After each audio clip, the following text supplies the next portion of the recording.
The gymnasium was buzzing with laughter and cheers as fathers and sons filled the room for the school's annual Father-Son Day. It was supposed to be a celebration of teamwork and bonding. But for one construction worker, what started as an innocent moment turned into a whirlwind of judgment, confrontation, and a revelation that no one saw coming.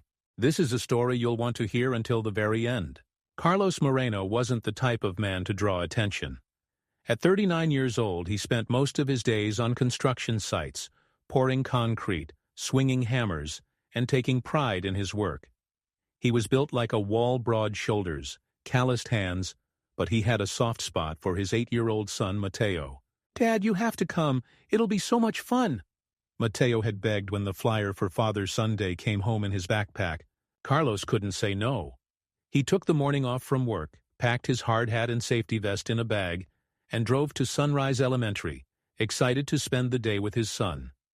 Little did he know, the contents of that bag would spark a chain of events that would upend his quiet life. The day started innocently enough.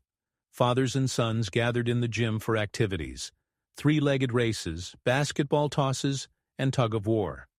Carlos, still in his work boots, was a hit with the kids. He lifted Mateo and his friends into the air during a basketball game, earning cheers and laughter. "You've got the coolest dad," one boy told Mateo. His son beamed with pride. But things took a turn when the principal, Ms. Langley, announced the final event. Career Show and Tell. Fathers, this is your chance to share what you do for a living with your sons and their friends. Let's show these kids the amazing work you do every day. Carlos smiled. He had brought his hard hat and vest for this very moment. When it was his turn, he walked to the front of the room, pulled his hard hat from the bag, and placed it on his head. The room fell silent. On the side of the hat, clear as day, was a bright red MAGA sticker. Carlos didn't think much of it. The sticker had been on his hard hat for years, a gift from a co-worker who shared his political views. But the reaction in the room was immediate. Whispers spread like wildfire. Parents exchanged glances. One father crossed his arms and muttered something under his breath. "Is this guy serious?" a voice whispered loudly enough for Carlos to hear. Carlos's smile faltered. He continued his presentation, explaining the challenges and rewards of his job. But it was clear that many in the room weren't listening. When he finished, a smattering of applause followed. As he walked back to his seat, he noticed Mateo's expression, confusion mixed with worry. Carlos leaned down. "It's okay, buddy," he whispered. But deep down, he wasn't so sure. The rest of the day was a blur. Carlos could feel the stares, hear the murmurs. When it was finally over, he grabbed Mateo's hand and headed for the parking lot. But just as they reached the truck, a woman called out, "Mr. Moreno, can I have a word?" It was Ms. Langley, the principal. Carlos sighed and told Mateo to wait in the truck. "Mr. Moreno," she began, "we try to keep the school a neutral environment. Your choice of accessory caused quite a stir today." Carlos frowned. "It's just a sticker. I didn't mean to offend anyone." "I understand," she said, "but some parents felt uncomfortable. They've already expressed concerns. I'm just asking you to be mindful of the message you're sending." Carlos clenched his jaw but nodded. "I'll think about it," he said curtly before walking away. That night Carlos couldn't sleep. Mateo had been quiet during the drive home, and Carlos couldn't shake the feeling that he had let his son down. He logged onto social media, hoping for distraction, but instead found that someone had taken a photo of him during the event. The caption read, "MAGA Dad at Sunrise Elementary. Guess he didn't get the memo about inclusivity." The post had already gone viral. The comments were brutal. What kind of parent brings politics to a kid's event?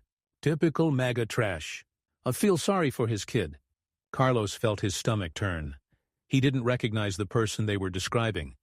He wasn't a political activist or a provocateur. He was just a dad trying to do right by his son.